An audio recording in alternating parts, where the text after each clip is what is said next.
games before, and definitely at least a point from our performance, barring those moments. We talked, I know, a lot post-match about discipline. We can guess what's happening. You can have an idea. What are the players saying to you about it? It needs to improve. It needs to improve. Who's going to take that responsibility? Does that almost have to come from them when you go back and look at some of them? Yeah, my job is to create a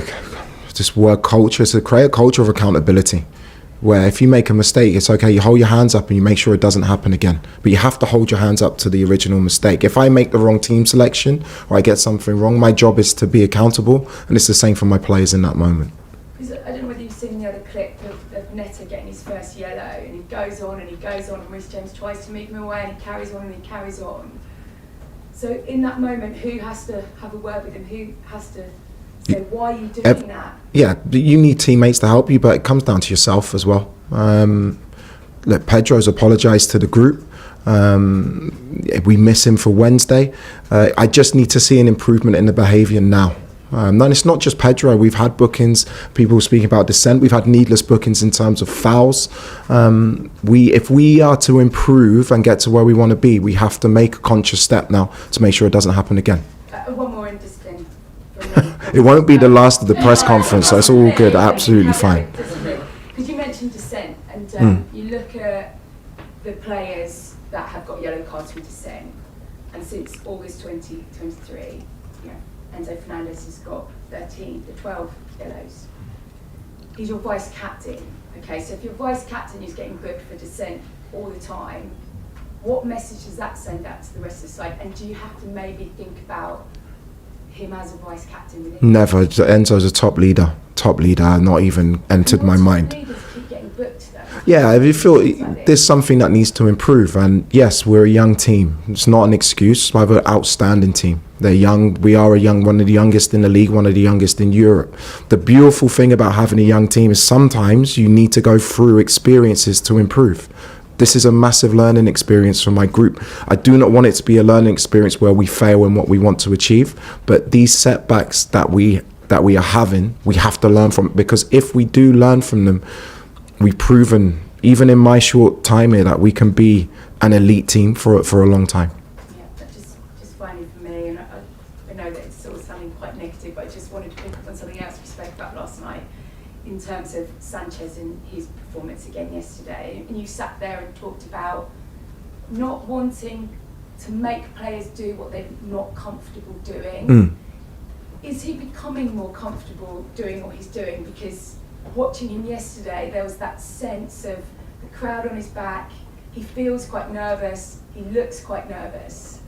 And how is his confidence in him performing in the way that you want him to perform in the system that you're trying to impose on your team? I think each player adds to the overall picture and the functionality of your team, right? So yes, the first few minutes we had a few nervy spells. The fact that we played out from the back affected Chelsea's press and gave us space in the areas that we wanted to have those spaces. I think that's just as clear. So I don't want to single out players and say what they can or can't improve. It's about the functionality of the team.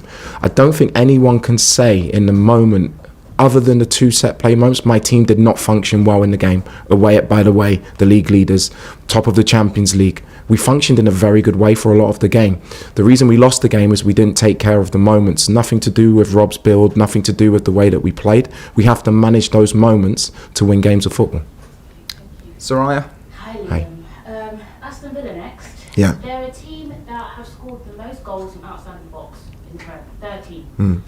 So one part of my question is, how do you prepare your team for individual excellence? Because that comes from nothing, space outside the box. And secondly, last night we saw Caicedo against Arsenal, left foot, take a shot from far. You have Caicedo, Reece, Enzo, Palmer, these players that can score from far. Is this an instruction that you want them in these tight games to take a shot from far?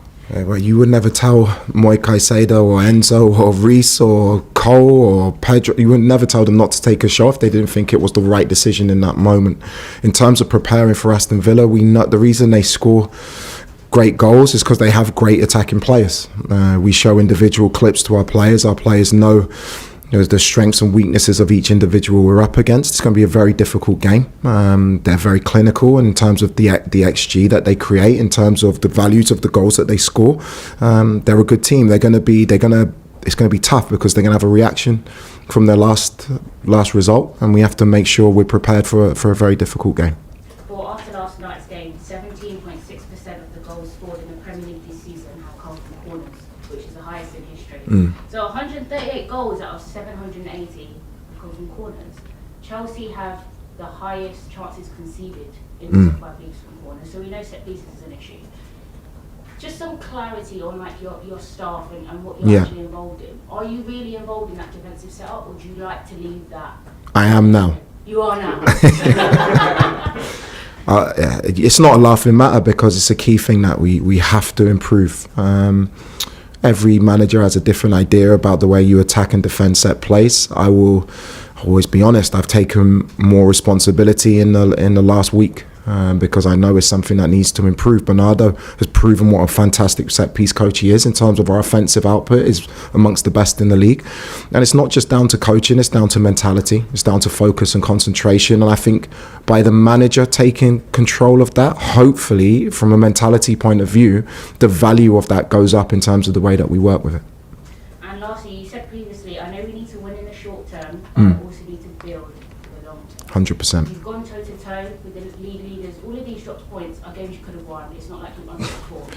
So is this style of football the true identity to how you want to play, or is it match by match? This is what we're dealing with right now. Is there still things that are true to you? No, I think you always adapt. No matter what your identity is, you adapt it for each game. I agree with you. I think if we're being rounded in our opinion of the games, I can't think of one game since I've taken over where you come away and say, didn't deserve to win that. Even West Ham, when we're 2-0 down, we deserve to win the game. What we haven't done is taken advantage of moments, and for a coach that can be really frustrating, but you also have to have an understanding it's part of the process. It's part of the process for me to learn about the players, which I've said before. What I have learned, the biggest thing is that these players are more than capable to perform the identity that I want to play with, but that takes months. And what we have to do is win in the short term, but also with an eye of being consistently elite in the long term. Thanks, Soraya. Ian?